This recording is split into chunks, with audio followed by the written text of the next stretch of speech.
오늘 시편 73편을 본문으로 이제 선택을 했습니다. 시편 73편이니까 이 시편이니까 이제 시가적인 그 형식으로 되어 있는 그런 말씀이죠. 하나님의 말씀인 성경의 그 표현 방식, 하나님의 말씀이 성경 전체가 하나님 말씀이죠. 그런데 이 성경이 문학적인 입장에서 여전히 이제 글로 표현되어 있으니까 그 문학적인 형식에 있어서 여러 가지의 그 장르로 나눠서 볼 수가 있습니다. 문학적으로 역사적 기록 형식으로 되어 있는 그런 대목도 있고요. 그래서 이제 성경이 쭉 역사적으로 이렇게 기록되어 있는 부분이 있죠. 또 이제 특별히 이제 십계명과 같은 말씀, 모세를 통해서 주신 말씀은 매우 선포적입니다. 그 형식이 아주 매우 선포적이고, 그래서 우리가 그 말씀, 그 명령, 하나님의 명령을 듣고 이렇게 순종해야 하는 그런 그 우리의 자리를 또 정해 주시는 거죠. 물론 성경 전체가 하나님의 말씀이니까 우리가 다 순종을 해야 돼요. 그런데 이제 특별히 선포적이고 그 명령에 복종할 것을 요구하는 말씀으로 되어 있습니다. 또 그러면서 그 선포는 단순한 명령뿐만 아니라 우리에게 위로와 약속을 주시는 것이죠. 그리스도 안에서 우리를 향하신 하나님의 영원하신 그 경륜과 뜻을 계시하시는 그런 형식을 취하기도 합니다. 또 시가적으로 이 시편과 같이 이제 시가적인 예를 들어서 아가서나 시편이나 또는 잠언과 같은 시가서 또는 지혜의 형식, 지혜 문서의 형식을 띈 것도 있습니다. 또 서간문 형식을 띈 것도 있죠. 사도 바울이 각 교회에 보낸 우리 신약 성경에서 만나는 이런 형식을 띠기도 합니다. 또 계시록과 같은 그런 그 하나님의 계시를 이렇게 성령께서 역사하셔서 계시를 주시는 거죠. 어떤 이런 어떤 그 사람과 사람과의 관계나 이런 역사적인 어떤 처지나 환경 없이 부르셔서 그 계시록을 주셨죠. 사도 요한에게 성령께서. 그래 이와 같은 여러 가지 형식으로 나눠져 있어요. 그런데 그 모든 하나님의 말씀 전체는 결국 창조주 하나님과 궁극적으로 창조주 하나님과 인간과의 관계에 집중을 하면서 성경이 하나님의 말씀이 진행이 됩니다. 그러니까 하나님께서 말씀하시고 그리고 그 말씀을 누구를 향해서 하신 말씀인가? 사람들에게 하신 말씀이에요. 사람들에게. 그러니까 하나님과 사람과의 관계에 집중을 하고 있는 것이 이 성경입니다. 그런데 사람과 하나님과의 관계가 이렇게 이제 형성이 하나님께서 창조 주시고 우리는 피조물이에요. 그런데 하나님과 사람과의 관계에 집중을 하는데 하나님과 사람과의 관계를 생각할 때 언제나 잊지 말아야 되는 것이 뭔가 하나님과 우리 사이의 관계는 죄로 말미암아 원래 처음 창조하실 때의 상태와 다릅니다. 그래서 죄로 말미암아 하나님과의 어그러진 관계, 하나님의 원수, 우리도 하나님을 미워하고 싫어하는 그런 본성을 가지고 있어요. 그래서 하나님께서는 그런 우리를 당신의 아들 그리스도 예수님을 통해서 구원하셔. 그래서 하나님의 자녀로 삼으시고 하나님의 나라의 백성으로 삼으시려는 그 영광스러운 원대한 계획을 성경을 통해서 계시해 주셨죠. 그런데 그 계획이 언제 세워졌는가? 이 시간 세계 속에서 세워진 것이 아니라 영원 세계 속에서 세워진 것이죠. 그래서 하나님의 택하심의 놀라운 비밀을 우리에게 알려주셨습니다. 하나님의 택하신 비밀은 누구에게 알려주셨는가? 하나님의 택하신 비밀은 예수 그리스도를 믿음으로 말미암아 구원받은 사람들, 교회에 알려주신 거예요. 어떤 분이 그렇게 말해요. 내가 예수 그리스도를 믿음으로 말미암아 구원을 받는 그런 놀라운 복음은 믿고 있는데, 목사님 정말 내가 택함 받았는지 안 받았는지는 확실히 모르겠거든요. 만약에 제가 택함을 안 받았다 하면 내가 예수님 믿어도 소용이 없는 거 아니에요? 이런 질문을 던지는 분이 있어요. 그래서 별걸 다 걱정한다고 그랬어요. 예수 그리스도를 믿는 분들은 누구나 구원을 받습니다. 믿습니까? 누구든지 예수 그리스도를 믿으면 구원을 받는 것이 하나님의 뜻이에요. 그러면 하나님께서 나를 택하셨는가 안 택하셨는가를 어떻게 하는가? 예수 그리스도를 믿는 사람은, 그 믿음이 그 속에 있는 사람은 그것이 바로 하나님의 택하신 백성의 증거입니다. 확증적인 증거예요. 그러니까 누구를 택하시고 누구를 안 택하시고 이렇게 하나님께서 계시하신 것이 아니라, 하나님 예수 그리스도를 믿음으로 말미암아 구원받는 놀라운 은혜를 주신 교회를 향해서 그 말씀을 주셔서 그 믿는 사람들을 격려하고 위로하고, 또 하나님의 거룩하신 택하신 목적이 무엇인가를 알게 하셔서 우리가 그 놀라운 은혜 속에서 하나님의 은혜의 영광을 찬미하여 영원토록 하나님의 찬송에 되게 하시려고 그걸 비밀을 알려주신 것이지, 우리로 그런 쓸데없는 고민을 하라고 알려주신 것이 아니에요. 그러니까 하나님의 택하신 우리가 받았다, 우리가 하나님의 택하심을 받았다 하는 이 비밀은 정말 이건 천기 아니에요. 천기. 우리가 영원전부터 하나님이 우리를 아시고 그리스도 안에서 사랑 가운데서 택하셨다. 이것은요 비밀 중에 비밀이에요. 근데 누가 이것을 알아요? 그런데 하나님께서 알려주셨는데, 누구에게 알려주셨다고요? 쉽게 말해서 예수님 믿는 사람들에게 알려주셨어요. 아시겠어요? 내가 예수 그리스도를 믿어 구원받은 것은 내가 택하였기 때문이야. 영세전에 창세전에 택하였기 때문이야. 그러니까 내가 어떤 믿음을 가지고 이 세상에서 살아야 되겠어? 그러니까 내가 이런 목적을 가지고 너를 영원전부터 세상을 만들기 전부터 이런 뜻을 가지고 있거든. 그러니까 어떻게 믿고 어떻게 행하고 어떻게 순종해야 되겠어?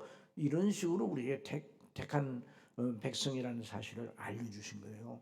그래서 오늘도 그 놀라우신 그 진리를 그 전제하고서 시편 73편의 그 기자가, 시편 73편 기자가 어떤 이제 간증을 하고 있는가를 들어봐요.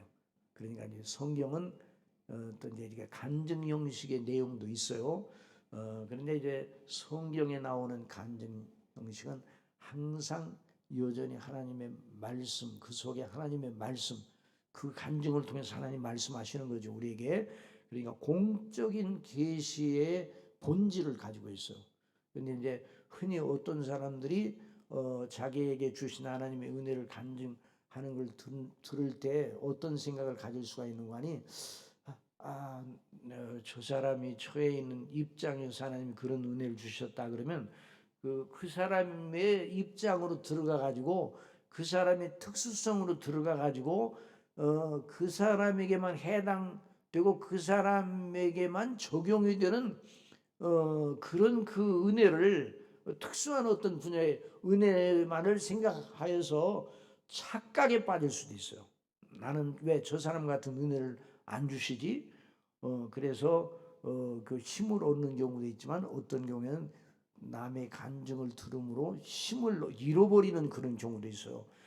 그런데 성경에 나오는 이 간증은 공적인, 저와 여러분 모두에게 해당되는 하나님의 놀라운 진리를 증거하는 것이니까 잘 들어야 됩니다. 자, 여기는 이 말씀을 보니까 시편 73편 기자가 잘 믿는 사람입니까? 잘 못 믿는 사람입니까? 시편 73편 기자가 오늘 읽은 본문 말씀을 쭉 보니까 믿음이 충실한 사람이에요? 믿음이 부실한 사람이에요? 대답 안 하기로 했어요? 자, 시편 73편 기자가 믿음이 충실한 사람입니까? 부실한 사람입니까? 아니, 생각나는 대로 대답해봐요 좀. 자, 믿음이 충실해요, 부실해요? 믿음이 충실한 사람이었어요. 참 믿음의 사람이었어요. 이걸 알아야 돼요.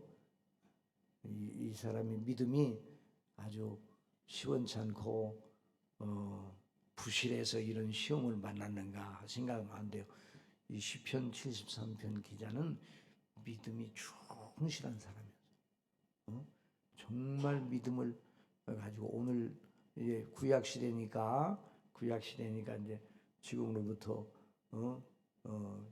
이제 한 3,000년 전의 사람이라 생각할 때 그 시대 속에서 하나님을 경외하고 하나님의 약속을 따라 그리스도를 믿는 사람이었어요.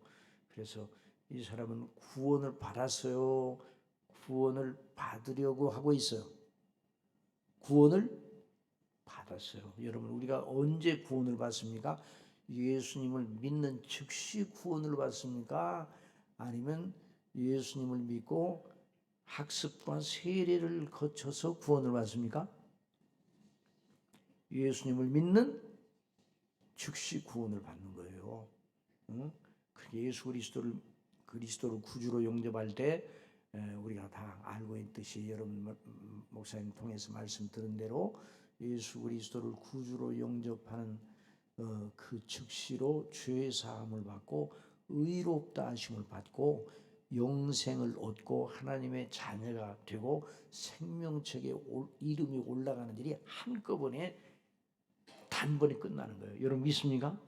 그러니까 우리가 예수 그리스도를 구주로 정말 믿은 사람, 하나님의 놀라운 은혜로 성령의 인도하심을 따라서 내가 죄인인 줄 알고 정말 하나님의 긍휼밖에는 내게 소망이 없다. 그런데 그 긍휼의 놀라운 표현인 예수 그리스도와 그 대속의 은혜를 정말로 믿으면 그 믿는 즉시 하늘의 법정에서 그 사람을 위해서 재판이 열려요. 재판. 그 사람이 위해서 법정이 열려서 그 사람을 향하여 죄 사함과 의롭다 하심이 선포됩니다. 여러분 믿습니까? 그러니까 십자가에서 못 박혀 죽으실 때, 예수님 못 박혀 죽을 때 한편 강도가 우리는 흔히 이제 우편 강도라는데, 우편이라는 건 없는데 이제 대개 이제 의로운 그 편을 말할 때 우편이라는 한편 강도가 예수 그리스도를 구주로 믿었잖아요. 예수 그리스도를. 그 십자가에 달려서 예수님을 주목을 하였어요. 십자가에 달려서 예수님의 그 모든 말씀과 행사를 주목을 하였어요. 똑같은 처지에서 지금 겉으로 보기에는 똑같은 처지에서 뭐 예수님이 당하는 고통이 더 말로 할 수 없이 더 심했죠. 그런데 양쪽 두 사람이 똑같이 예수님을 주목을 하였어요. 그런데 한 사람은 예수님을 향하여 계속 비방을 합니다. 그런데 한 사람은 오히려 그 사람을 책망하면서 우리가 행한 일에 마땅한 보응을 받고 있거니와 이 사람은 하나도 악을 행한 적이 없다. 그리고 우리 주 예수 그리스도를 향해서 예수님 오늘 당신 나라에 임하실 때 저를 생각하소서 그랬어요. 자, 그런 간청을 했을 때 정말 위기의 순간이거든요. 예수님의 입에서 무슨 말씀이 나오느냐? 너무 늦었다. 그 말씀이 나올 수도 있잖아요. 너무 늦었다. 너 여기에 달리기 전에 회개를 했어야 되는데 너무 늦었다. 그렇게 성경에 기록되어 있다 할지라도 사람들이 이상하게 생각하지 않았을지도 몰라요. 그런데 우리 예수님은 바로 대답하셨어요. 오늘 네가 나와 함께 낙원에 있으리라. 즉시 예수님께 대한 예수님을 구주로 믿는 즉시 그 강도를 향하여 회개한 강도를 향하여 예수님은 선포하셨어요. 오늘 네가 나와 함께 낙원에 있을 것이다. 그 말씀은 그 강도가 예수님께 대한 믿음을 고백하는 순간 하나님 아버지의 법정에서 그 강도를 향하여 네 모든 죄를 사하고 너를 의롭다고 선포하노라 하는 법정의 아버지의 그 놀라운 법정의 행사를 예수님은 알고 계셨어요. 예수님이 십자가에 못 박혀 죽으시는 것은 바로 그 옆에 있는 그 강도의 죄를 위해서도 지금 죽으시고 계신 거 아니에요? 그래서 예수님을 믿음으로 말미암아 그 사람이 즉시 구원을 받았어요. 즉시 의롭다 하심을 받았어요. 그리고 예수님의 의가 그 사람에게 바로 전가가 되었어요. 그렇기 때문에 더 이상 기다리지 아니하시고 바로 그 사람의 구원을 선포하셨어요. 삭개오의 집에 가셔서도 예수님께서 오늘 구원이 이 집에 이르렀다 말씀하셨어요. 이 사람이 바로 아브라함의 자손입니다. 내가 온 것은 잃어버린 자를 찾아 구원하려 함이라 말씀하셨어요. 그러니까 이 시편 73편 기자는 아직 예수님 오시지 않았지만 하나님을 믿고 경외하고 하나님의 약속을 믿어 구원받은 하나님의 자녀였습니다. 신실한 하나님의 자녀였어요. 자, 거기 우리 73편 1절에 있는 말씀 보세요. 한번 다 같이 한번 읽어봅시다. 시작. 하나님의 참으로 이스라엘 중 마음이 정결한 자에게 선을 행하시나니 이렇게 믿고 있었어요. 또 이 시편을 기록할 때도 믿고 있어요. 자, 그래서 신실한 믿음의 사람입니다. 자, 충실한 믿음의 사람이에요. 그런데 이런 충실한 믿음의 사람도 이 세상에서 살아갈 때에 넘어집니까? 넘어지지 않습니까? 다른 사람 바라보지 말고 여러분 자신을 생각하고 넘어져요? 안 넘어져요? 가끔 넘어집니까? 날마다 넘어집니까? 날마다 넘어져. 가끔 가다 넘어지는 게 아니에요. 날마다 넘어져요. 그래서 시편 73편에 37편에 있는 말씀을 보면 여호와께서 사람의 걸음을 정하시고 그 길을 기뻐하시나니 저는 넘어지나 아주 엎드러지지 아니하면 여호와께서 그를 오른손으로 붙잡으심이라 이런 말씀이 있거든요. 그러니까 저와 여러분이 어느 정도는 넘어지는가? 너무 자주 넘어진다는 말은 하나님의 뜻을 온전히 순종해야 되는데 또 연약하여 넘어지고 시험 들고 그래 믿음이 없어서 그런가? 믿음이 있어요. 아니 그리스도 예수님 안에 이미 예수 그리스도를 믿는 사람들은 그 의롭다 하심을 받은 사람들은 어디에 들어왔는가? 의롭다 하심을 받은 사람들은 어떤 사람인가? 자, 우리 시편 노마서 5장에는 말씀 찾아요. 노마서 5장 다 찾아보세요.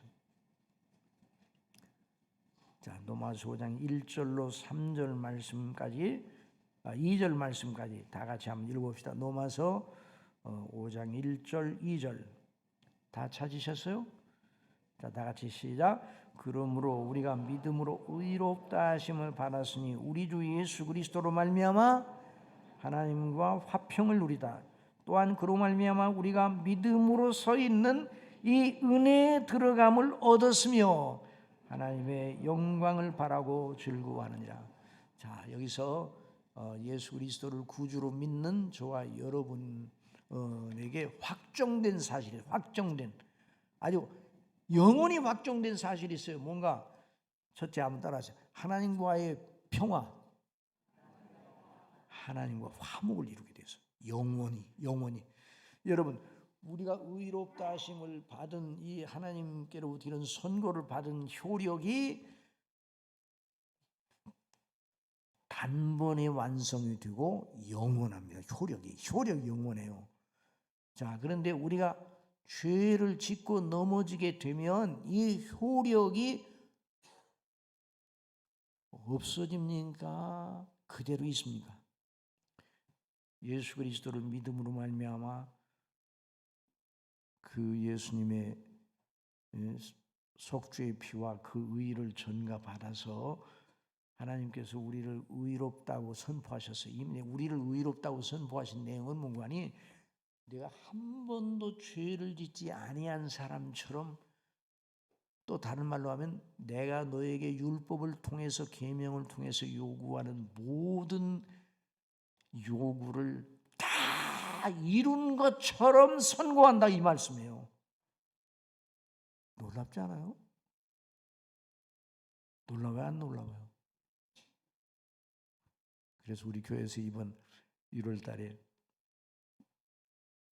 9일에서 12일까지 나흘 동안 밤마다 이제 하나님께서 또 은혜 주셔서 부족한 제가 강사로 사경회를 하면서 구원의 우물들에서 마시라, 이사야 12장에 있는 말씀을 통해서 그 기초 본문으로 삼아가지고 나흘 동안 제가 강론을 했습니다. 하나님께서 은혜를 주셨는데요. 이제 구원의 우물들에서 마시라. 그래서 그 제가 이제 순서를 따라서 구원의 우물 1, 2, 3, 4 그런데 구원의 우물 첫 번째 우물이 뭔가? 구원의 우물이 4개만 있는 게 아니에요. 뭐 분석하면 뭐 말로 없이 구원, 우리에게 은혜를 베풀어 주신 하나님께서 은혜를 베풀어 주시는 그 놀라운 은혜의 방편이 그걸 구원의 우물이라고 할 수가 있어요. 그런데 우리에게 하나님께서 구원받은 우리에게 날마다 위로와 그 유쾌케 하시는 하나님의 위로와 은혜를 베풀어 주시는 통로가 뭔가? 제일 우물이 뭔가? 의롭다 하심을 받은 우리가 하나님께 어떤 대접을 받고 있는가? 이게 구원의 우물이에요. 저와 여러분이 하나님 앞에 도덕 점수가 몇 점이에요? 여러분 얼른 각자 도덕 점수가 몇 점인가 얼른 생각을 해요. 자기 자신이 하나님 앞에 도덕 점수가 몇 점인가 얼른 계산을 해보세요. 우리 교회 제가 목회할 때 어느 70 정도 되시는 모매님이 출석을 하셨어요. 아드님이 20년 동안 기도를 했어요. 어머니 예수님 믿으세요. 어머니 예수님 믿게 해주세요. 늘 하나님께 기도했는데 그 어머니의 마음에 그래 내가 한번 교회 나갈게. 어느 교회 나갈까? 그러니까 중심교회 나가세요. 그래서 오셨어요. 그래서 이제 신입반 처음 오시면 이제 신입반 제가 직접 이제 새로 오신 분들을 이제 대회비 끝나고 30분 동안 양육을 했거든요. 그런데 그 모매님에게 여쭤봤어요. 모매님의 도덕 점수가 하나님 앞에 몇 점이라고 생각해요? 그랬더니요. 한 2, 3초 오래도 생각 안 하시더라고요. 98점 그러더라고요. 맞네, 높네. 상당히 높죠? 그 어떻게 그렇게 대답을 하세요? 그러니까 저는 한 번도 살아오면서 이 70평생 살아오면서 남에게 싫은 소리 안 하고 남에게 나쁜 일 안 했어요. 불쌍한 사람 있으면 도와주고. 그러니까 가만히 들어보니까 참 성실하게 바르게 살아온 분이에요. 일반적으로 생각할 때. 그래요. 98점. 그래서 상당히 높단 말이죠. 그래서 제가 그러면 성경이 보니까 마음으로도 죄를 지면 똑같은 죄를 진 거나 마찬가지라고 그렇게 말씀하셨거든요. 예수님께서. 그에 따라서 한번 계산해 보세요. 그랬더니요. 이 양반이 한 10초 정도 생각을 하더라고요. 대답을 합니다. 95점. 3점 내려가 3점. 아이고 언제 내려가 큰일 났네. 그래서 제가 이제 그런데 성경에 보니까 한 계명만 어겨도요, 10계명 중에 한 계명 어기면 몇 점이겠어요? 그 모면님 여쭤봤어요. 이제 교회 이제 처음 나오신 분이 그랬더니 10계명 중에 한 계명 어기면 그럼 90점 아니에요? 그래서 그렇게 생각이 되죠. 그런데 그건 우리 사람의 생각이고 성경이 보니까 한 계명만 어겨도 모두 어긴 거라고 나와 있거든요. 한 계명을 어겨도 하나님을 어긴 거니까 다 어긴 거랑 마찬가지로 하나님 보신대요. 그래서 거기에 따라 한번 계산해 보세요. 그랬더니 그 양반이 예? 그러면 점수가 없겠네요? 머리로는 얼른 계산. 그러니까 몇 점이에요? 그럼 빵점이겠네요? 그런데 머리로는 빵점인데 가슴으로는 받아들이지를 않으셔요. 1년 한 반 정도 돼서 우리 교회 나와서 늘 예배 말씀 듣고 이제 예배를 잘 참석하셨어요. 그 아드님이 미국에 사시면서 아침 저녁으로 전화를 하셔. 어머니 식사하셨어요? 어디 잘 주무셨어요? 어디 편찮지 않으셔요?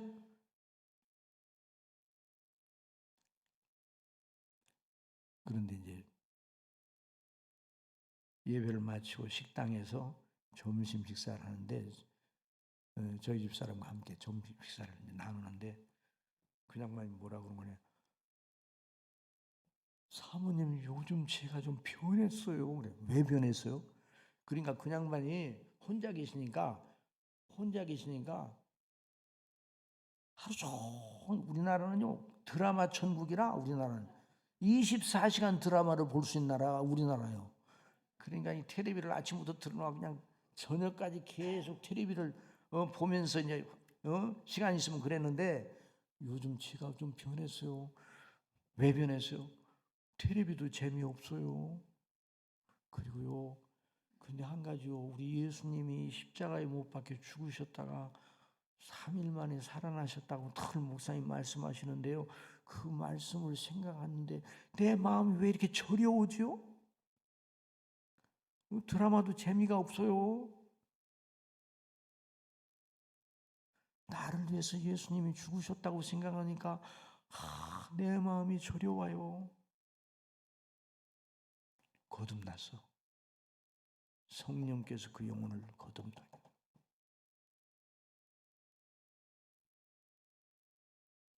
나는 죄인입니다. 나는 하나님 앞에 아무것도 자랑할 수 없는 죄인이라는 것이 드디어 믿어지게 돼서 그분에게 다시 몇 점이라고 물어보지는 않았어요. 그렇지만 다시 물어보면 뭐라고 대답하겠어요? 그분이? 여러분이 대신 대답해 보세요. 아니 그냥만 대신 대답하지 말고 여러분 각자 대답해. 여러분이 하나님 앞에 스스로 몇 점이라고요? 계산을 많이 하시는가 보네. 몇 점이에요? 우리가 하나님 앞에 몇 점이에요? 그 얘기하기가 그렇게 힘들어요? 우리가 하나님 앞에 몇 점이에요? 점수로 도덕 점수가 몇 점이에요? 빵점이에요. 빵점. 아시겠어요? 그걸 잊어서는 안 돼요. 우리가 본질상 진노의 자녀예요.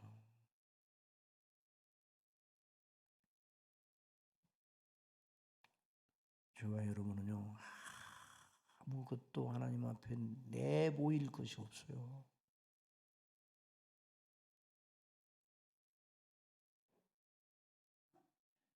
그래서 여러분 일본을 생각할 때 일본 생각하면 좀 미운 생각이 들어야 안 들어. 그런데 저는 일본에 있는 어떤 한 분을 생각하면 일본 미운 생각이 좀 덜해져요. 누군가 미우라 야오코라는 삼포능자라는 분이 있어요. 빙점이라는 소설을 쓰고 그것이 영화화도 됐죠. 빙점 들어보세요? 안 들어봤어요? 빙점이 몇 점이에요?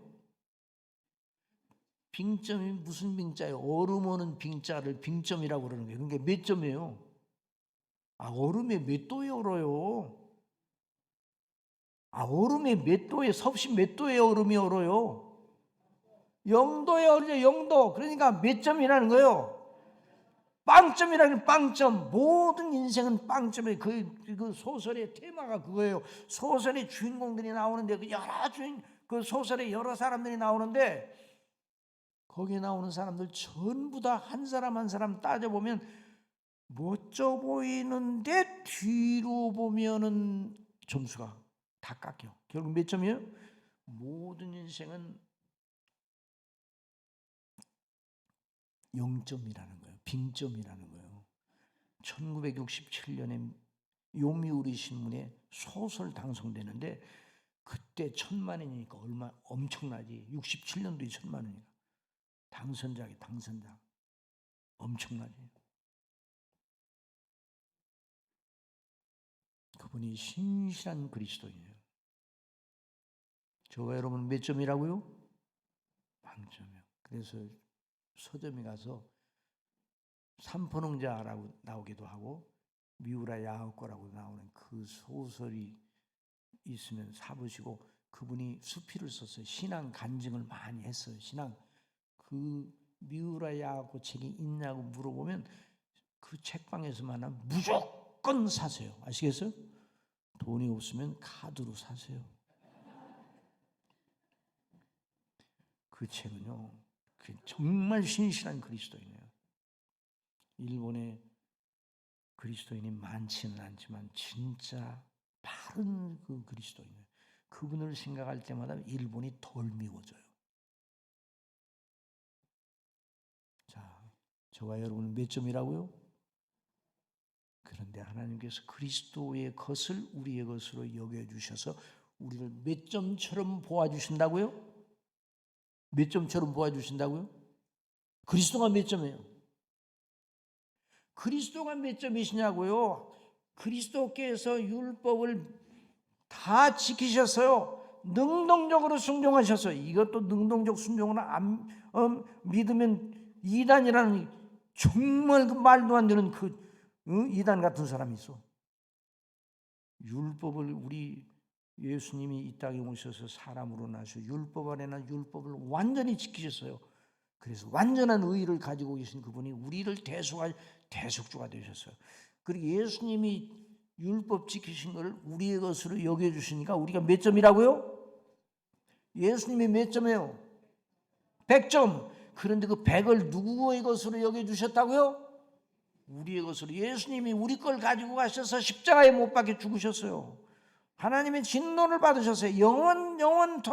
영원토록 받을 지옥의 진노를, 우리가 지옥에서 받을 형벌을 예수님이 다 담당하시고 다 이루셨어요.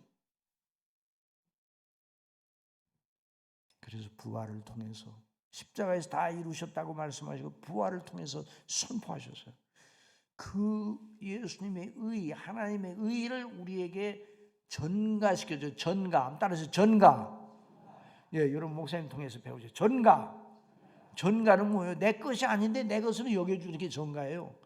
여러분, 제가 한번 얼른 대답해 보세요. 빨리빨리 대답하셔야 돼요. 오래 그렇게 생각하지 말고.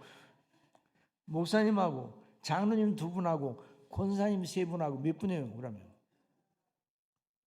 그리고 청년 4명하고 10명이 갈비탕 집으로 갔어요. 근데 그 갈비탕이 아주 좋은 갈비탕, 2만 원짜리야. 누가 갈비탕 값을 내야 되겠습니까? 다시 어려워요? 목사님하고 장로님 2분하고 권사님 3분하고 6분, 청년 4명 누가 내셔야겠습니까? 갈비탕 값을? 뭐 그렇게 오래 생각해요? 누가 내셔야겠어요? 장로님 내셔야 된다고? 참, 마음을 그렇게 쓰면 못 써요. 각자 내야 되는 거예요. 자기가 먹었는데 각자 내야지. 왜 남이 누가 누구를 내고 그래요? 그런데 장로님 손 들어. 장로님 한번 손 들어보세요. 우리 이장님 손 들어보세요. 이 장로님이, 저 장로님이 그걸 잘 내셔요. 저 장로님이. 이 장로님, 내가 낼까요? 그러면 그 말을 하는 순간 9그릇의 값이 이 장로님에게 탁 전가가 됩니다. 아시겠습니까? 그리고 9명은 그냥 나가시면 돼요. 밥 먹고. 그래도 그 사장이 절대로 9명에게 시비를 안 겁니다. 장로님 몇 그릇 잡수셨어요? 한 그릇 잡수셨어요. 그런데 몇 그릇 값을 내요? 9그릇 자기가 안 잡순 것도 다 내. 이게 바로 전가예요. 하나님의 행사가 너무 묘한 거예요. 그러니까 창조 질서 속에 이와 같은 질서를 주셨어요. 그런데 우리를 구원하실 때도 예수님이 행하신 것을 우리의 것으로 전가시켜 주시고, 우리 것을 예수님이 전가받으셔서 진노를 받으신 거예요. 그래서 예수님을 믿으면 믿음으로 말미암아 따라서 값없이, 은혜로, 값없이라는 말이 더 셉니까? 은혜로라는 말이 더 셉니까? 똑같아요. 똑같은데 강조한 거예요. 값없이, 은혜로, 공짜로, 아무런 조건 없이 우리를 그리스도께서 행하신 걸 우리의 것으로 그대로 여겨주셔서 선포하셨어요. 의롭다고. 여러분 믿습니까? 이것을 생각할 때마다 우리가 위로를 받고 힘을 얻는 거예요. 저와 여러분이 하나님께 그 선고를 받은 것이 언제까지 유효해요?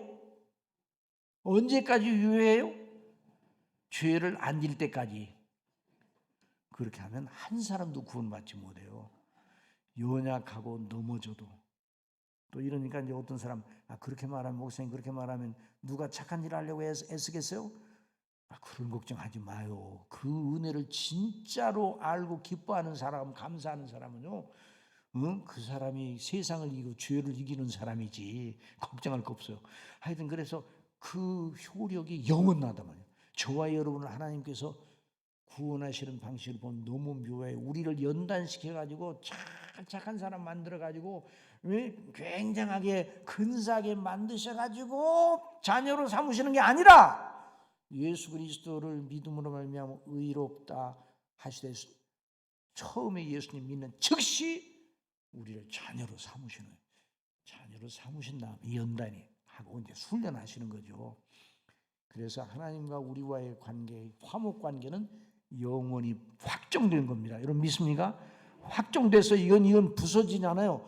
또 다른 하나는 뭔가, 여기 보면 같은 얘기예요. 자, 하나님과 더불어 화평을 이루자. 그리고 그 다음에 은혜에 들어감 얻었으며, 은혜에 들어감, 은혜에 들어가서, 은혜 한번 따라해서 은혜에 들어감, 은혜에 들어감, 은혜의 영역 안으로 들어갔다 이 말. 은혜의 영역 안으로 들어가서 다시 나올 수 있어요, 없어요? 은혜의 영역 안으로 들어갔어요. 우리가 은혜에 들어가면 얻었다고 그랬어. 그 들어가면 거기서 다시 나올 수 있어요, 없어요? 우리가 연약하고 죄를 지으면 은혜 밖으로 나와야 하면 나와요. 나올 것처럼 생각이 되죠. 안 나와요. 나오면 큰일 나고. 은혜, 그야 의롭다 하심을 받은 것이 은혜잖아. 은혜. 그 은혜 속에서, 그러니까 하나님께서 우리를 대하시는 건 모두 은혜로 대하시는 거예요. 아시겠습니까? 은혜로 대하시는 거예요. 우리가 법 아래에 있지 아니하고 어느 아래에 있다고요? 은혜 아래에 있는 거예요. 은혜 아래. 은혜 아래에 있어요. 저와 여러분이 연약하고 넘어지고 실족하고 하나님 앞에 정말 잘못하면은 은혜 밖으로 쫓아내는 것이 아니라 은혜 안에서 우리를 다루시는 거예요. 여러분 믿습니까? 그러니까 우리를 징계하시는 것도 은혜입니까? 은혜가 아닙니까? 은혜요. 형벌을 주시는 게 아니에요. 제가 주례를 했거든요. 주례 끝나고 이제 결혼식 끝나면 어디로 가야 돼요? 밥 먹으러 가야지.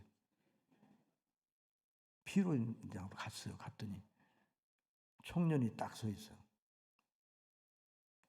그래서 이제 들어가려고 그러니까 딱 막 내놔요.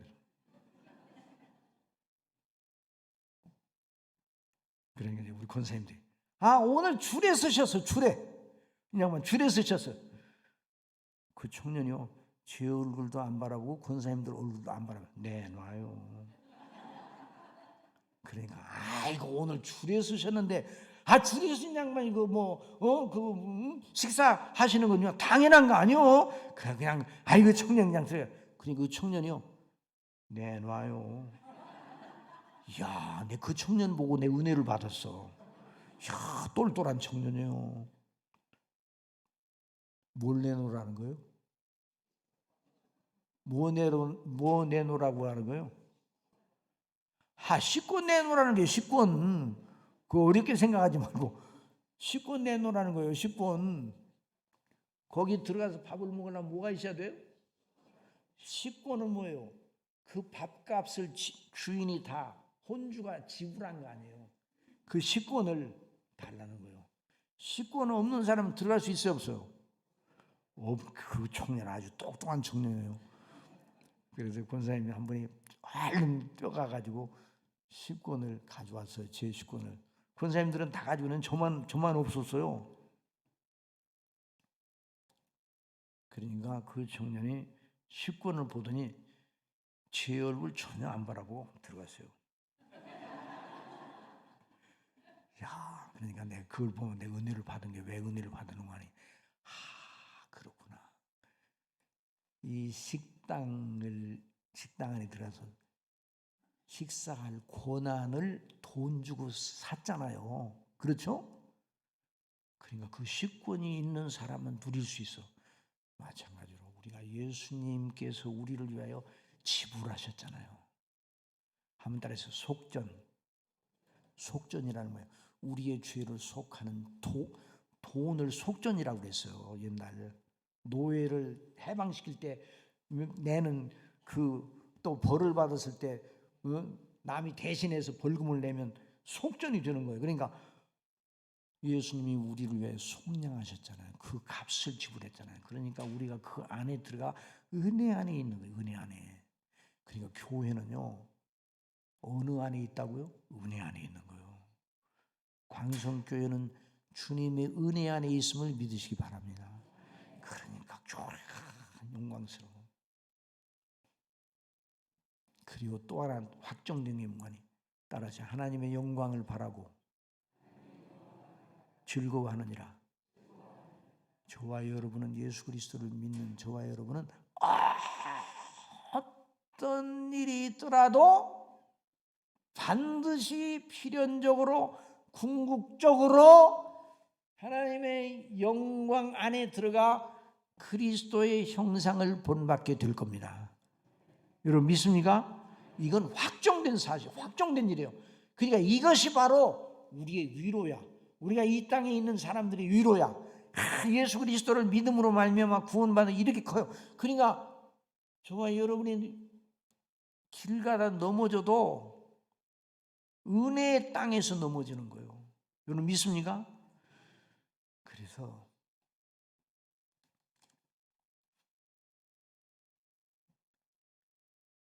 교회 집사님들 가운데 사역하시는 집사님들은 교회 예수 그리스도를 믿는 사람들은 사업하다 망합니까? 망하지 않습니까?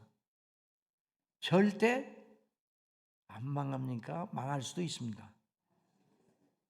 사업하다가 잘 안 될 수도 있죠. 자, 그 사람은 은혜 안에서 망한 겁니까? 은혜 밖에서 망한 겁니까? 뭐라고요? 희한하네. 이제 교회가 이게 참 놀라운 이 공식이 이 교회가 참 이상한 데가 교회예요. 믿지 않는 사람 잘 안 돼서 사업을 접는 망했는데 어떻게 은혜 안에서 망한다고 할 수가 있는가? 말이 안 되는데 말이 되는 거예요. 성경대로. 그래서 그 부도난 집사님에게 정말 필요한 게 뭐예요? 부도났다는 건 뭐가 없어서 부도났다는 거예요? 그러니까 그 양반에게 필요한 게 뭐예요? 정말 필요한 게 뭐예요? 그 사람에게 필요한 건 지금 부도난 그 사람에게 정말 필요한 게 뭡니까? 이제 이제까지 배운 대로 공식을 그대로 대입을 해야 하라니까요. 그 사람에게 정말 필요한 게 뭡니까? 돈이라고 대답하면 안 된다니까요. 따라서 은혜예요. 그 사람이 사업이 안 될지라도 어느 안에서 안 된 거예요? 은혜 안에서, 다시 하나님의 은혜의 경륜 안에서 사업이 안 된 거예요.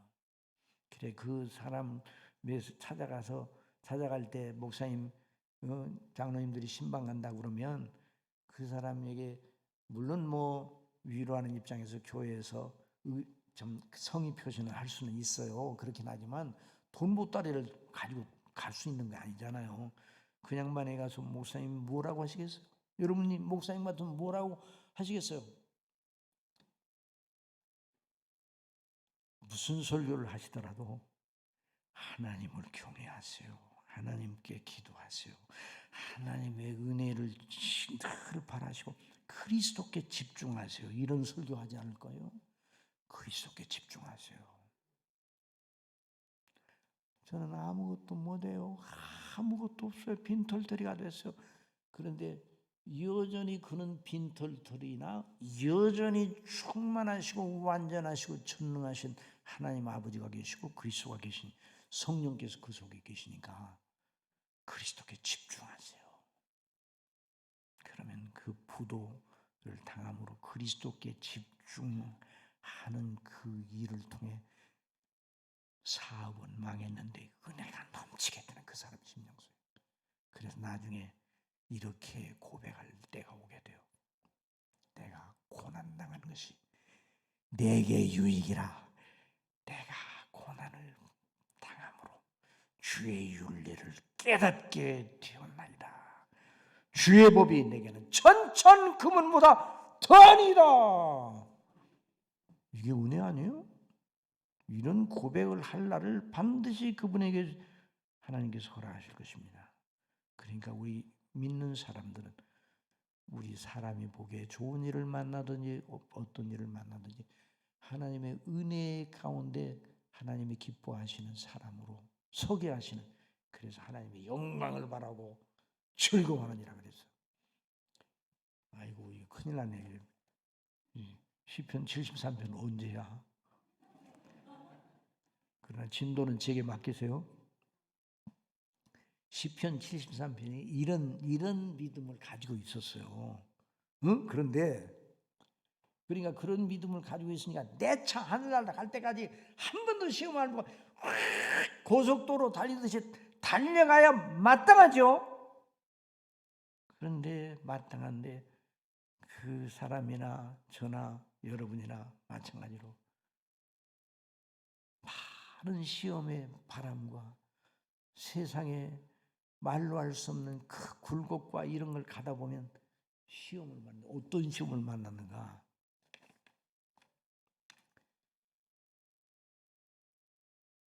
나는 하나님을 잘 믿고 의뢰하고 구원받은 사람인데 내가 원하는 대로 된 것이 별로 없는데 믿지 아니하는 옆에 있는 박서방은 어떻게 그렇게 일이 잘 되는지 하나님 모르는 사람인데 어떻게 그렇게 일이 잘 되는지. 나는, 이 사람이 그랬어요. 나는 아침마다 징책을 본다고 그랬어요. 이 사람이 믿음이 진짜 있는 사람이에요. 왜 그런가 하니 아침마다 징책을 본다는 건 우리 예수님 믿는 사람은 날마다 마음속에 아이고 내가 정말 잘못했네요. 내가 잘못했네요. 이런 마음의 신앙 양심의 가책을 받습니까? 받지 않습니까? 받아요. 예수님 잘 믿는 사람은 아침마다 일어나 하나님 아버지 감사합니다. 너무 지난 밤에도 은혜 가운데 보존해 감사합니다. 그리고 아침에 말씀을 묵상하고 생각하면서 저는 죄인이에요. 또 이런 잘못을 했습니다. 주여 용서해 주세요. 그리고 날마다 그런 그 하나님께 그런 교훈을 받고 또 위로해 주시는 은혜를 받지만, 그리고 교회 열심히 섬기는 사람은 날마다 목사님한테 혼나요. 예배 많은 사람들이 예배 부실하게 나오잖아요. 그러면 아니 왜 이렇게 정신들을 안 차리고 이렇게 오늘 왜 이렇게 예배 많이 안 나오셨죠? 이런 얘기 듣는데 안 나온 사람이 들어야 되는데 나온 사람이 들어. 그러니까 날마다 예수님 잘 믿는 사람은 처음부터 끝까지 매일같이 혼나. 매일같이 하나님으로부터 그 마음에 그런 어떤 그 책망을 받는 그런 경성을 하잖아요. 정말 이 사람이 복 받은 사람이 이 사람이 복 받은 사람이. 그런데 이 사람의 생각에 나는 날마다 혼나기만 하고. 그런데 믿지 아니하는 이 박서방은 너무너무 잘 돼. 사업도 그냥 왕성하고. 그래가지고 거기 한번 보세요. 그 실수 한번 보세요. 거기 보면 2절 나는 거의 넘어질 뻔하였고 나의 걸음이 미끄러질 뻔하였으니 이는 내가 악인의 형통함을 보고 오만한 자를 질투하였습니다. 그들은 죽을 때에도 고통이 없고 그 힘이 강건함이. 여러분 죽을 때 고통이 없이 죽는 게 복이 있습니까? 고통을 받으면 죽는 게 복이 있습니까? 잠자듯이 고요히 죽는 게 더 복이 있습니다. 예? 그냥 가만히 있어요. 잠자듯이 고요히 죽어 지옥에 갔다. 복 있어요? 순교자들은 고통 속에서 죽어 천국에 갔다. 어느 게 더 복 있어요? 그런데 이 사람 생각이 그런 생각으로 돌아가요. 사람이 시험이 들면 따라하세요. 사람이 시험이 들면 눈이 바뀐다. 뭐가 바뀌어요? 보는 눈이 바뀌어. 보는 눈이 이제 병 나면 잘 눈이 이제 잘 안 보이는 것처럼 보는 눈이 바뀌어져요. 옛날에 귀하던 것이 귀하지 않게 보여. 찬송해 보면 예수 그리스도를 믿어 구원받았더니 옛날에 천하던 귀하지 않게 보던 것이 귀하게 보이고, 이게 거꾸로 보여요. 거꾸로. 그래 시험 받으면 그들은 죽을 때에도 고통이 없고 그 힘이 강건하며. 힘이 강건하여서 죽는 것도 복 있게 보였어. 이 사람이 시험 받으니까. 그들은 죽을 때 그래 사람들이 당하는 고난이 그들에게는 없고 사람들이 당하는 재앙도 그들에게는 없나니. 야, 그리고 복 있는 사람으로 그렇게 느껴졌다는 거예요. 시험 받으면 이래요. 살찜으로 그들의 눈이 솟아나며 그들의 소득은 마음의 소원보다 많으며 그들이 계획하는 것보다 훨씬 더 잘 돼. 장사도 잘 되고 사업도 잘 되고 평안해. 그런데 나는 뭐예요? 응? 그리고 자 12절 다 같이 보세요. 시작. 볼지어다 이들은 악인들이라도 항상 평안하고 재물은 그래 복이 있어요? 복 없어요? 이 사람들 정말 복 있게 생각이 됐단 말이죠. 얼마나 복이 있어요? 자 13절 보세요. 자기를 바라보니까 시작. 내가 내 마음을 깨끗하게 하면 내 손을 씻어 무죄하지 않은 것이 실로 헛되더라. 이런 생각이 들었다는 거예요. 이런 생각이 마음속에 들었다는 거예요. 나는 종일 재난을 당하며 아침마다 징벌을 받았도다. 내가 만일 스스로 이르기를 그들처럼 말하리라 하였다면 나는 주의 아들들의 세대에 대하여 악행을 행하였으리라. 그런데 자 하나님 이 사람을 붙들어 주셔서 한번 따라해서 마음의 시험이 들거든. 따라해 보세요. 마음의 시험이 들면 입 다물고 있으라. 코로나 때 다 이렇게 하고 다녔죠? 왜? 뭐가 나갈까 봐. 바이러스가 나갈까 봐.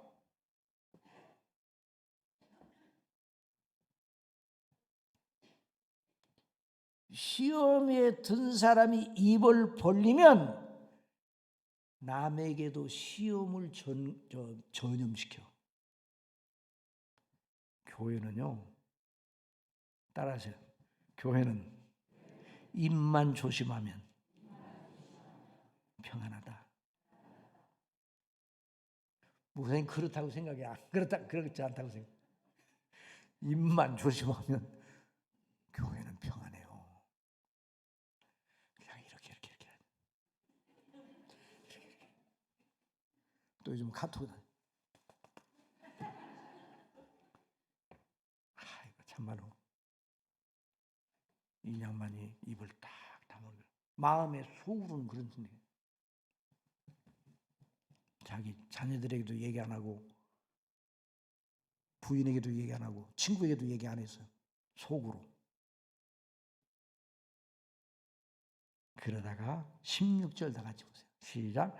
내가 어쩌면 이를 알까요? 생각한즉 그것이 내게 심한 고통이 되었더니. 그러니까 뭐 다 생각을 해서 그냥 뭐 여러 가지 왜 그럴까?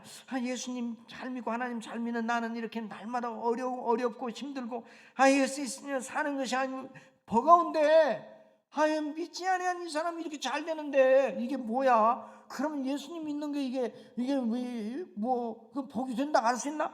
여러 가지를 생각을 해서 왜 하나님은 왜 그 사람들을 더 잘 되게 하시지? 여러 가지를 생각해서. 그런데 머리를 쓴다고 되는 게 아니에요. 따라서 신앙은 잔머리를 쓰지 않는 것이다. 어떤 양반이 그래요. 아니 목사님, 다른 건 다 믿겠는데요. 요나가 물고기 뱃속에 있다가 3일 동안 있다가 살아 그대로 또 나왔잖아요. 어떻게 물고기 뱃속에서 그 살아 있죠? 그래서 제가 머리 쓰지 마 그랬어요. 그냥 믿어요. 창세기 1장을 믿어요 안 믿어요? 믿지요. 그거 믿으면 왜 그걸 못 믿어요? 하나님이 태초에 하나님이 세상을 창조하시니라. 천지를 창조하시니라. 그걸 아무것도 없는 데서 천지를 창조하신 하나님이 그걸 못 하시겠어요?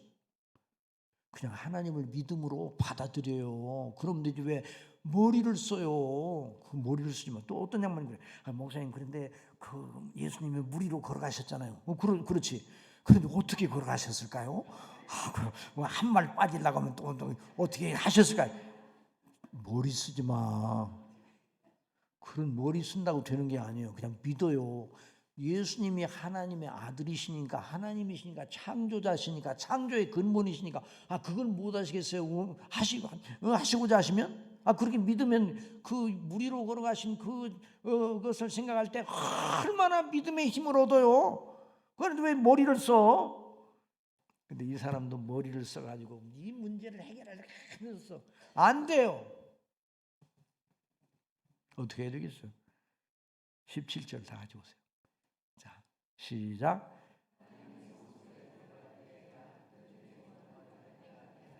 하나님의 성소, 따라서 하나님의 성소. 오늘로 말하면 교회예요, 교회. 이 성소라는 말은 하나님께서 당신의 이름과 영광을 두시려고. 하나님은 어디나 계셔요. 어디나 하나님 계신데 특별히 당신의 임재의 영광을 나타내시냐고 구별된 곳을 성소라고 그랬어요. 모세가 떨기나무 불타는 모습을 보고 그 불꽃이 타지 않아. 타 없어져. 호기심으로 갔어요. 가까이 오지 마라. 내 발에서 신을 벗으라 그래요. 거기 누가 계셔요? 성소, 성소. 베델 따라서 베델. 하나님의 집. 바로 야곱이 꿈을 꾼 다음에 바로 이것이 하나님의 집이구나. 하나님께서 당신의 영광을 나타내시려고 거룩하게 구별하신 것을 성소라고 해서 거룩하게. 거기서 하나님께서 영광을 나타내, 거기서 하나님께서 백성을 만나시고, 거기서 하나님께 예배를 드리게 하시고. 그래서 구약에 보면 베델, 성막, 성전, 그것이 신약으로 연결돼 가지고 예수님이 성전이세요. 하나님의 교회가 성전이에요. 우리 각자가 성전이에요. 하나님께서 당신의 영광을 드러내시기 위해서 거룩하게 구별된 곳을 성소라고 해요. 성소. 지금 말하면 교회예요. 구약의 성전. 성소에 나아갈 때 쉽게 말해 성소에 나가 하나님께 예배를 드리고 하나님께 기도하고 말씀을 상고하고, 이제 구약 시대니까 가서 제사를 드리고 제사장을 통해서 말씀 교육을 받고 하나님께서 주시는 은혜를 받으니까 그 문제를 깨끗하게 해결을 했어요. 성소에 나아갈 때야. 따라하세요. 성소에 나아갈 때야. 저와 여러분도 하나님의 교회, 이 하나님의 교회가 어떤 존재인가, 이건 아무리 강조해도 지나치지 않아요. 하나님의 교회가, 하나님께서 당신의 그 놀라우신 그 창세전에 세우신 뜻을 이루시려고 창조하셨고 섭리하시고 통치하시고 역사가 흘러나가는데, 그 중심에 하나님의 교회가 있어요. 그 중심에 택한 백성들이 있잖아요. 택한 백성들로 그들을 구속하셔서 그들로 이루어진 주님의 몸이 바로 교회 아니에요. 교회. 그러니까 교회가 성소, 이 광성교회가 하나님의 성소인 줄 믿으시기 바랍니다. 성소. 그래서 여러분들이 교회를 나올 때와 교회에 와서 예배를 드리고 갈 때 달라요. 그래서 주일에 예배를 드리는 것과 안 드리는 것은 영적으로 말해 하늘과 땅의 차이예요. 참 하나님의 성소가 놀라운. 물론 하나님의 교회를 이루고 있는 우리 각자는 다 연약하고 부족하죠. 그러나 그리스도 안에서 우리를 하나님께서 은혜로 구원하셔서, 그래서 여기에서 하나님의 영광을 받으시고 은혜를 베푸시는 거예요. 제가 중심교회 정말 하나님의 은혜로 33년 동안을 섬기게 하시고 이제 은퇴를 이제 4년 됩니다. 그런데 은퇴를 한 다음에 이렇게 또 하나님께서 은혜를 주셔 섬기게 하시는데, 제가 중심교회를 가니까, 우리 교회를 가니까 11년째 중심교회가 설립된 지, 건물은 있고 그런데 제가 7번째 목사예요. 화려한 교회죠. 11년인데 제가 7번째예요. 그러니까 11년 동안 6분의 목사님이 왔다 갔어. 그게 좋은 교회요? 그렇지 못한 교회요?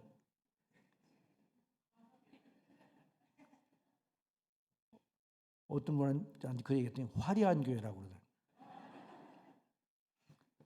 제 앞에 계신 목사님은 5개월 있다 가시고 그냥만은 짐도 안 풀었어. 나중에 보니까 우리 교회를 디딤돌 삼아가지고 큰 교회로 갔어. 큰 교회 장로님들하고 미리 약속을 해서 담임 목사 하시던 분을 모시려고 우리가 하니까, 그래서 우리 중심교회를 디딤돌 삼아서 가려고 했어요. 지난 얘기니까 거기 들어도 이제 이거 들어도 이제 따질 사람이 없으니까 얘기했는데, 그런 사람이 얘기가 곤란하지. 근데 아주 5개월 있다가는 짐도 안 풀었다고. 그 앞에는 목사님 5년 계셨는데, 5년 계셨는데요. 그 목사님이 반을 데리고 나가고 반이 남았어. 그 앞에 있는 걸. 그러니까 막 교회 앞에서 이런 말씀드리면 이건 안 들어도, 이런 얘기는 안 들어도 좋긴 한데, 교회 앞에 우리끼리만 그냥 씻어요. 절대로. 어떻게 그런 일이 있을 수가 있는가? 그리스도를 중심으로 안 바라보면 교회도 그럴 수가 있어요. 교회 앞에서 양쪽이 까만 옷을 입고 조폭들 마냥 서로 뒤제비를 했어. 동네 사람들이 다 왔어. 그래서 복덕방 주인들 있잖아요. 이사 오면 어떤 분들이 여기 좋은 교회가 어디예요? 그런데 복덕방 사장들이 뭐라고 하니, 글쎄 어느 교회가 좋은지 우리는 모르죠. 교회를 안 나가니까. 그런데 제가 한 가지 얘기를 할 것은 있는데 뭐예요? 그랬더니 저기는 저 교회 있잖아요. 저 교회는 절대로 가서는 안 되는 교회. 내가 그건 알아. 그 동네에 소문이 싹 퍼져. 제가 가보니까요, 제가 보기에, 그러니까 여러분, 내가 보기에 이게 중요한 게 아니야. 하나님의 보시기에가 중요하지 내가 보기에가 중요한 건 아니에요. 그런데도 내가 보기에 그때 처음 갔을 때 교회가 아니요. 그래서 하나님 앞에 이런 기도도 드렸어요. 하나님, 주님의 교회 맞아요? 아니라면 제가 여기 있을 이유가 없잖아요. 이런 기도까지 드렸다니. 제가 그런 기도 드리면 안 돼요 사실은. 그런데 정말 죄송스럽게도 그런 기도까지 드렸다니까요. 그러니까 중심교회가 하나님의 교회 맞아요? 아니에요? 맞아.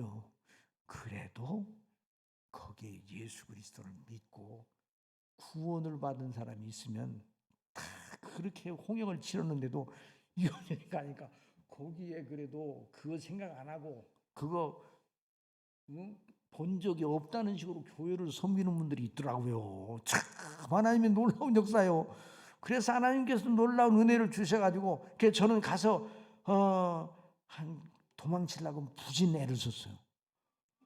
근데 하나님께서 이렇게 저렇게 막으시고 요나는 뭐 다시스로 가는 배도 주셨는데 저한테는 배를 다 끊어버리셔가지고 꼼짝없게. 그래야 이제 5년 이런 말씀드리면 못하는데 5년 만에 저 영동에 있는 어느 교회에서 강남 영동에 있는 교회에서 오라고 그러더라고요. 가야 되겠어 안 가야 되겠어. 드디어 왔다 생각했는데 그 장로님 만나서 장로님 이제 식사를 하자고 그래서 식사를 하는데 헌신 예배 한번 오시라고 그러더라고. 그래서 식사를 하시더라고. 헌신 예배로 오라면서 식사하자고 하는 교회는 없던데 그랬더니 목사님 한 번 오셔서 설교하시면 우리가 공동회로 들어가려고 그럽니다. 우리 당회에서 다 결정했습니다. 그래도 우리 교회를 얼른 뒤돌아 이렇게 바라보니까 눈물이 확 쏟아져. 그러니까요, 교회는요 사람이 하는 게 아니에요. 저는 도망치려고 애를 썼는데 딱 그때가 되니까 눈물이 꽉 쏟아지는 거예요. 우리 성도님들을 보니까 그리고 마음속에 너 이 하나님의 이 중심교회를 놓고 너 거기 가면 가만 안 있겠다. 하나님의 위협이 있는 것도 갖고도 두렵기도 하고 성도들을 생각하니까 눈물이 나더라고요. 그래 그 장로님한테 제가 그랬어요. 장로님네 교회는 양옥집 교회, 그 교회는 우리 교회보다 한 3배나 컸어요. 양옥집 교회고 우리 교회는 초가지봉 교회인데 집도 모대이었어요. 1년에 한 번씩 회의잖아요. 초가지봉. 비가 줄을 새는 교회와 같은 그런 교회인데 목회자의 양심으로 제가 가겠다는 말을 못 하겠네요. 이 말이 쑥 나왔어. 그리고 장로님이 식사를 하시더니 숟가락을 놓으시더니 바로 가시더라고. 너무 서운하다 이 모양. 인사도 안 하고 가시더라고. 돌아와서 3일 뒤부터 갈 걸 하는 생각이 껄껄하다. 한 2, 3개월은 알았어요. 2, 3개월은 마음속으로. 누가 그렇게 붙잡으신 거예요? 제 마음을? 누가 붙이셨어요? 하나님께서, 성령께서. 그래서 하나님께서 이렇게 저렇게 은혜를 주시고 새롭게 하시고, 그래서 저 같은 사람을 33년 동안 붙잡으셔서 쓰신 걸 생각하면, 그래 제가 물러나면서 그랬어요. 너무 하나님 은혜 감사하고 우리 성도님들에도 감사하고, 그것밖에는 말할 것은 목회하느라고 애썼다는 소리를 듣기보다 그냥 감사. 저는 도망치려고 속으로 얼마나 많이 애를 썼는데 제가 무슨 말씀을 해요? 교회는 누구의 집이라고요? 하나님의 집이에요. 성소에 나올 때 그 영혼을 새롭게 하시고 치료하시고 은혜를 주셔서 오늘 주일 와서 예배를 드릴 때 목사님 통해 증거되는 말씀을 통해서 다 새롭게 그 영혼을 거룩하게 또 하시잖아요. 그러니까 하나님의 교회가 이걸 우리 재직들이 이 놀라운 하나님의 교회가 얼마나 놀라운가, 얼마나 거룩한 집인 아버지의 집인가. 그래서 교회에서 여러 가지 허물과 연약이 드러난다 할지라도 그거 가지고 자꾸만 그 이상한 마음으로 나가면 하나님의 거룩을 침범하는 것이 되는 거예요. 그러면요, 그 사람에 대해서는요, 얼마나 하나님께서 무섭게 징계하시는지. 제가 이런 말씀드리면 못하는데 우리 교회 가니까요, 그때 교회가 막 디제비라고 막 이럴 때 우리 노예 전체가 우리 교회 때문에 큰 아주 그냥 얼마나 그냥 고통에 휩싸여 있는지 모를 정도로 그랬다는 걸 제가 들었어요. 그런데 그때 인간적인 생각으로 떠들고 고함을 치고 욕하고 상대를 향하여 비난하고 이러면서 교회에서는 해서는 안 되는 말을 한 사람들은요, 정말 은혜를 못 받더라고. 야, 무서워. 그리고 나중에 하나님께서 하나하나 정돈하시는데 원심 불리기로 정돈하는 것 같아. 제가 이렇게 인위적으로 그렇게 한 게 아니에요. 묘하게 역사하셔. 하나님의 교회를 거룩하게 점점 거룩하게 세워나가시는데, 그래서 하나님의 교회가 정말 두려운 주님의 몸이라고 성경이 말하고 있잖아요.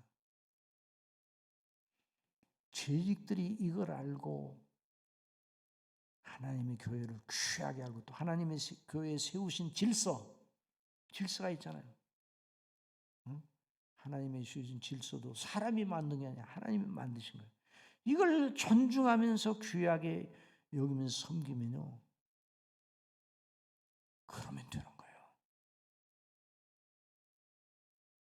우리 태국의 청년들이 이제 단기 선교 간다는 게, 여러분 청년들 한번 손 들어보세요. 청년들 이제 거기 여러분 역사의 축은 뭔가 아니 교회예요. 교회. 세계사의 축은 뭔가, 세계사의 굴대가 뭔가. 세계사의 굴대는요, 선교의 역사예요. 교회의 역사예요. 그걸 잊어서는 안 돼요. 정치사가 아니에요. 문화사가 아니에요. 그건 껍데기야, 껍데기. 아놀프 토인비가 역사를 연구했어요. 역사를 연구해 보니까 문명이 일어나고 다른 문명이 일어나고 또 흥황하고 그리고 쇠하고 다른 문명이, 그러면서 역사가 그 사이클로 진행된다는 것은 표면적으로 나타난 거예요. 그건 하나님의 그 일반 은총의 영역 속에서 표면적으로 나타나는 거. 그 중심은 교회라는 게, 교회. 왜냐하면 교회만이 마지막 날에 영화롭게 됩니다. 그리스도 안에서. 여러분 믿습니까? 예수 그리스도를 믿는 사람만 그리스도의 영상을 본받아 몸과 영혼이 완전한 그리스도의 영상을 본받는 영광의 사람들이 되는 거예요. 다른 모든 존재는 다 불못으로 던져져요. 그러니까 역사가 진행되는 이유는 날은 날에게 말하고 밤은 밤에게 지식을 전한다. 그 말씀이 온 땅에 통했다 말씀하셨는데, 그 말씀이 뭔가 하나님께서 택한 백성들을 통해서 이룩하신 하나님의 나라에 대한 그 놀라운 뜻이에요. 그러니까 그 역사가 왜 흘러가는가? 교회 때문에 그래요. 교회 때문에. 그래서 유럽이 세계사의 중추적인 역할을 하고 중요한 역할을 할 때, 유럽의 복음이 왕성할 때 유럽이 세계사의 엔진이었어요. 엔진.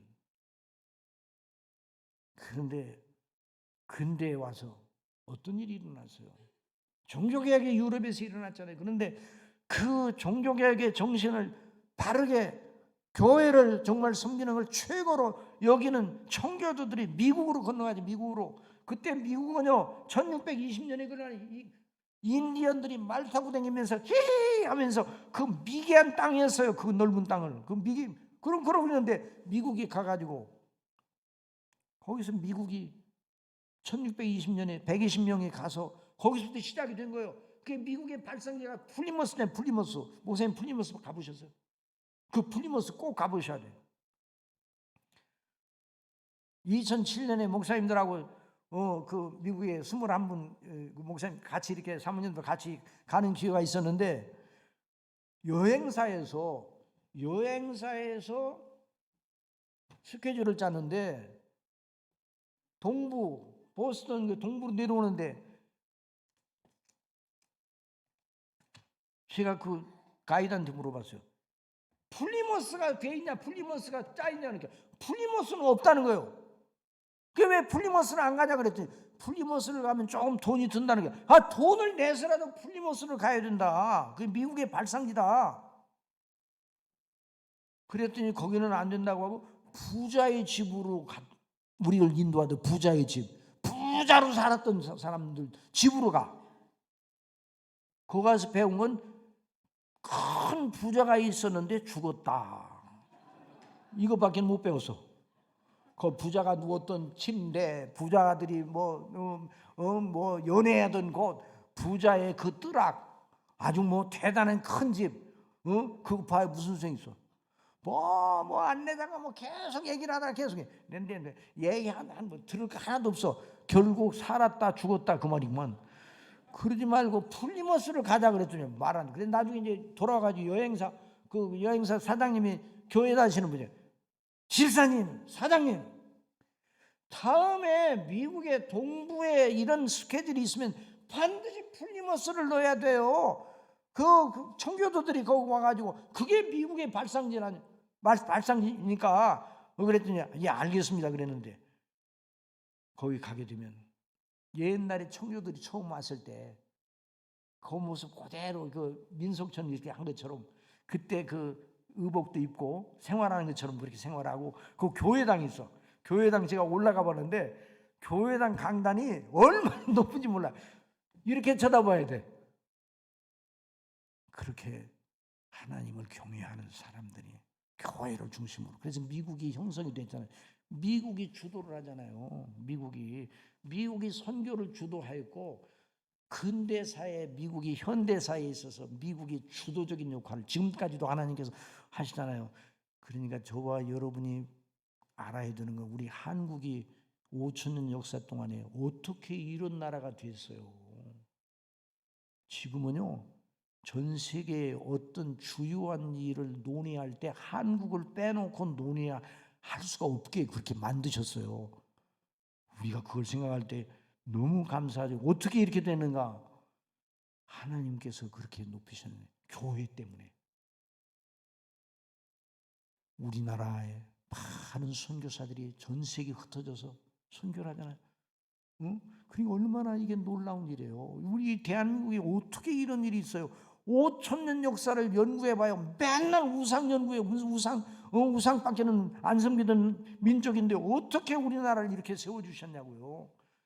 그래서 오늘 성소에 나갈 때 이 사람이 결국을 깨닫고 예수 그리스도를 믿고 구원받는 게 너무너무 기쁘고 영광스럽다는 걸 알고 이게 하나님의 거룩한 그 작정과 계획 속에 가장 중요한 것이라는 것을 알게 된 거예요.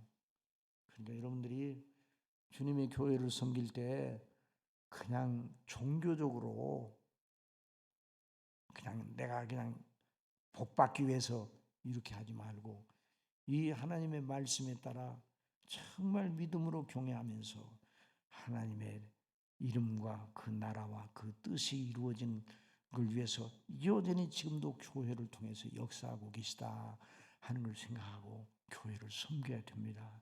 한번 따라해서 은혜의 방편, 말씀과 기도와 성례 이 모든 은혜의 방편이 총합되어 있는 것이 어디라고요?